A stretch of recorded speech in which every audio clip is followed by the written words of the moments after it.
Instinct Survivalist here. I want to talk to you today about first aid kits.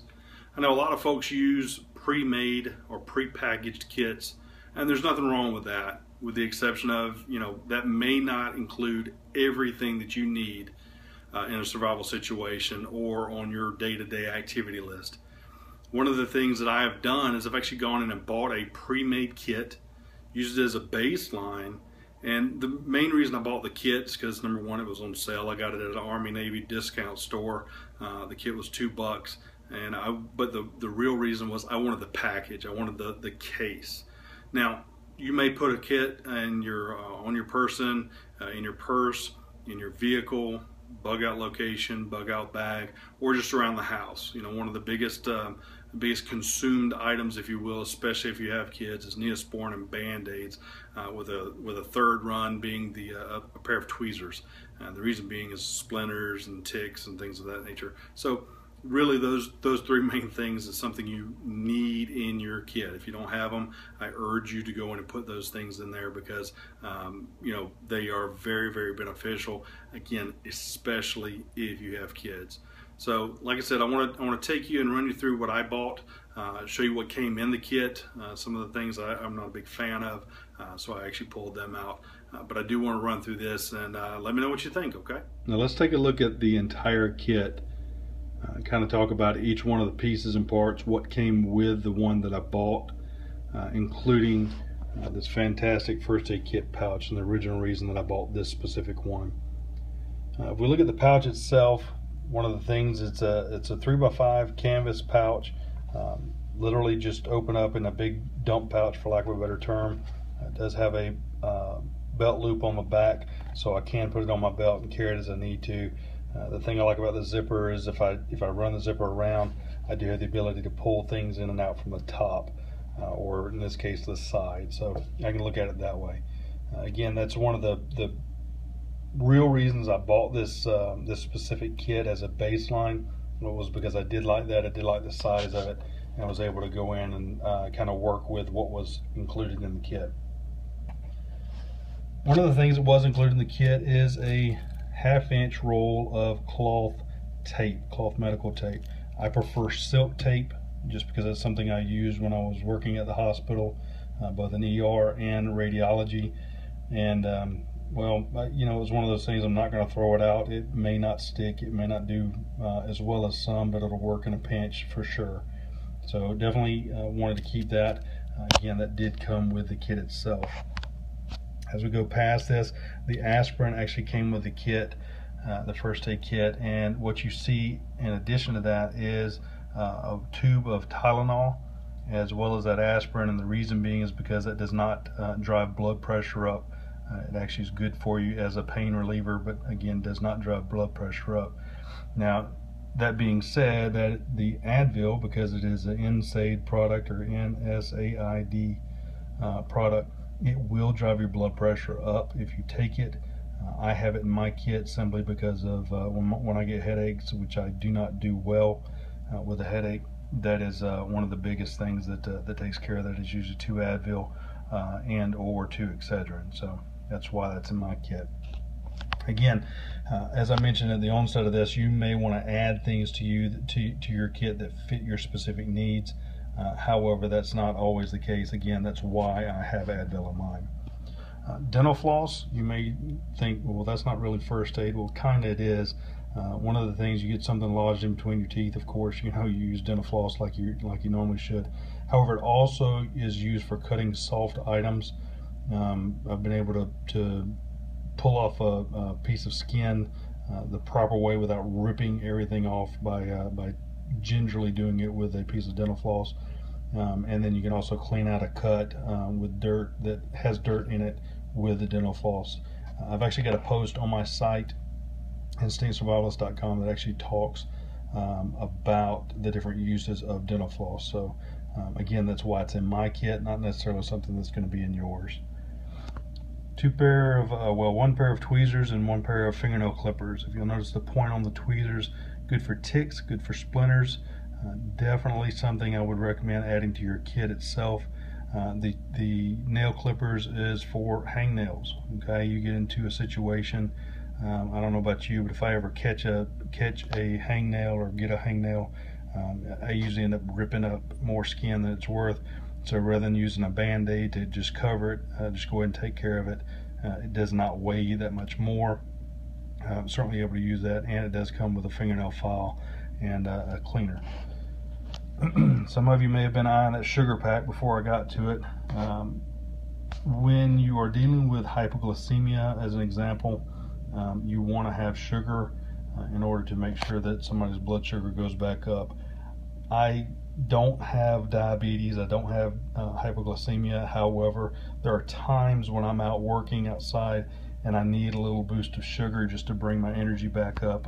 Otherwise I start getting the shakes. So maybe I'm hypoglycemic, but I've been checked and they haven't said that I am. So there's that. Antiseptic towelettes, not antibiotic, and alcohol prep pads. Both of those came with the kit, as well as the pouch of sugar for cleaning, making sure that you have a sterile location if you go in and put a Band-Aid on, or a Steri-Strip, or a gauze pad or something like that. Basically cleaning up everything, making sure that you are not getting an infection. And that's the main thing when you do have a cut or a scrape in a survival situation. You want to make sure that it's clean, because one of the leading causes of infection, if you will, is not getting clean cuts, not getting clean scrapes. So you want to make sure you do that. It doesn't weigh anything else to add those to your kit, so make sure you do those. I did pass by the Benadryl. Definitely helpful when you're dealing with something like anaphylactic shock, if you're dealing with allergies overall, bug bites, bee stings, things of that nature. Not to mention, it's actually, I know it is for me, it's you can actually go to sleep with those. So you take a Benadryl, stop your sinuses from draining, and certainly put you to sleep if you're not careful. Going down the list, going down the screen, if you will, you see I've got a 2-inch bandage. This came with it, came with the first aid kit. I usually use a 3-inch.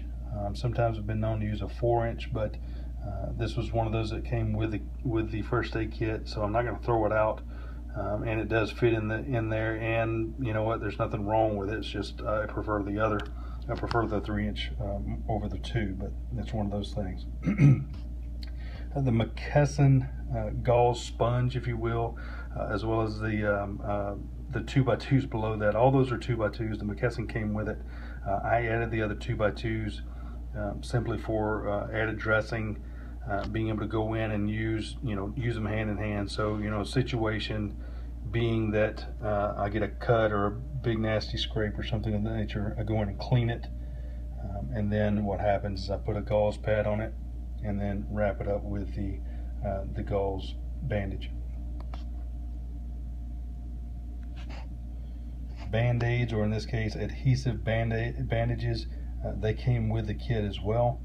There are 4 of them in here. I may add some others in there simply because I like having a good selection of them.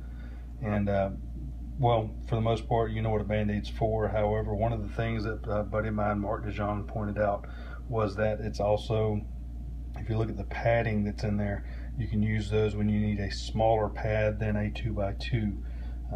Or if you're typically using a 4x4 or 2x2, now you're looking at a 1x1. So certainly able to use those if you need to, and it's sterile, so you don't have to worry about that.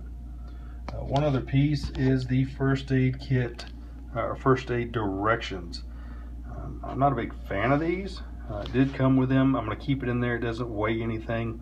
But the reason that I'm going to keep them in there is if by some chance somebody's trying to help me, then they have directions on how to do things. One of the ones in looking over the directions, and the reason I don't like it is a lot of it are directions that I already know how to do, so I don't really need them. But I looked at one of the examples a while ago, and it said, put on latex gloves. Well, I admit that I took some things out, but there are no latex gloves, and I didn't take any out. So kind of hard to do that when you don't have it in your kit. So that's one of the things I don't like about that. And I know that's a series of directions that they put in all their kits, but nevertheless, it doesn't exactly fit this need. Last but not least in the kit itself is the zip top bag. What happens is all of that fits into that zip top bag, keeps it dry, keeps it dust free, if you will. And then should I need a glove, I can put those over my fingers, that being small enough. I'm probably going to put in 2 Ziploc bags when I get back to where I need to be. Put 2 Ziploc bags in there as well to serve as gloves, and then I also will probably add those latex gloves that we're talking about. Actually, mine are nitrile since my son has latex allergies. So that's it. That's the entire kit. Again, I think I took out one piece of equipment, and right now it escapes me what it was. I don't even remember. It was anyway. Just do not remember, and you can tell how needed it was in my kit. This is what I carry with me all the time. This is what I carry either on my belt, or in my suitcase, in my backpack, or just in my hand if I'm just walking around somewhere and need to just make sure things are covered. So with that belt loop on there, again, that's one of the reasons I got it, was being able to clip that to my kit, clip it to my regular bag, or it being small enough I can just throw it in my backpack. So not a problem at all. I do want to thank you for subscribing to the newsletter, or to the website instinctsurvivalist.com, subscribing on youtube.com, following us on Twitter, liking us on Facebook, following us on Instagram, and again, thank you for looking at it on the site itself, so instinctsurvivalist.com. Until next time, until then, use your instincts to survive. Thank you.